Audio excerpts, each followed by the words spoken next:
피부 관리 방법은 모든 부모에게 매우 중요하다. 건강한 아기의 피부는 저항력이 있는 장벽을 형성하므로 적어도 생후 1년 동안 계속 발달한다. 그 결과 다른 연령층보다 외부 요인으로 인한 건조와 자극에 대한 민감도가 높다.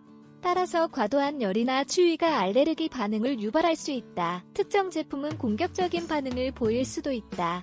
신생아 피부 관리 가장 먼저 아기가 사용하는 세안제와 보습제는 내성이 좋고 각질층, 표피의 가장 바깥쪽에 있는 층의 변화를 일으키지 않는 것이 필수적이다. 출생 후 피부는 민감하고 피부 장벽을 파괴할 수 있는 요인에 노출된다.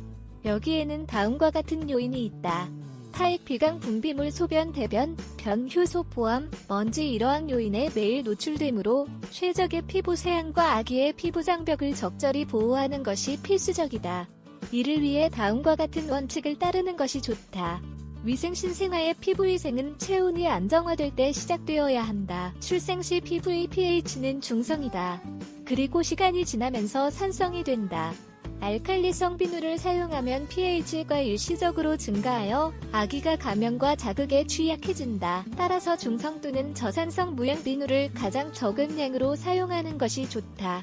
생후 2주 동안은 따뜻한 물로만 조심스럽게 씻겨야 한다. 피디애트릭 더머탈러지 학술지의 연구에 따르면 과도한 온도, 지나친 비누 사용, 과할 정도로 자주 씻기거나 오래 씻기는 것은 건조한 피부, 자극성 피부염의 원인이 된다. 온도. 아기의 피부를 좋은 상태로 관리하려면 주변 환경의 온도를 고려해야 한다.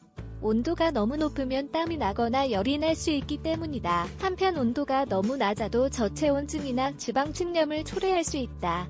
따라서 특히 여름철과 겨울철에는 온도 변화에 대한 적절한 보호가 필요하다. 미국 소아과 학회가 제공한 정보에 따르면 생후 6개월 미만의 아기는 가능한 한 직사광선을 피해야 한다. 소독제. 건강한 피부의 세안을 위한 소독제가 포함된 제품을 사용하지 않는 편이 좋다. 피부 미생물 생태계의 변화를 일으키고 다른 미생물의 증식의 원인을 제공하기 때문이다. 또한 피부는 알코올을 쉽게 흡수할 수 있어 화상이나 피부 pH의 변화가 발생할 수 있다. 보습제. 보습제는 신생아 피부 관리에 일부러 사용할 수 있다. 하지만 아기가 사용하기에 적절한 방식으로 만들어진 제품이어야 한다. 이 제품은 목욕을 하고 나서 피부 보호 장벽을 개선하는 데 도움이 될 수 있다. 일주일에 2차례 정도 사용을 고려하는 것이 좋다. 피부를 막는 일을 피하고자 피부가 접힌 부분에 잔여물이 끼지 않도록 얇게 한 겹만 도포하는 것이 이상적이다. 그렇지 않으면 더 저널 오브 인베스티게이티브 더머탈러지 학술지의 간행물에 자세히 나와 있는 것처럼 온도 조절이 떨어지고 세균 집락이 형성될 수 있다.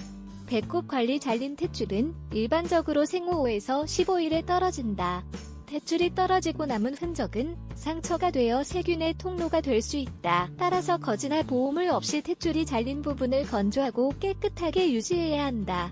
또한 헐렁한 옷을 입고 기저귀로 배꼽 부위를 덮지 않는 것이 바람직하다. 이러한 상황에서는 소독제를 사용하는 것이 권장되며 기저귀를 갈 때마다 도포해야 한다. 기저귀 부위의 피부관리. 기저귀 발진은 흔히 나타나며 대부분 아기에게 적어도 한 차례 이상 영향을 미친다. 기저귀의 밀폐된 환경 속에는 해로울 수 있는 복잡한 상호작용이 있다.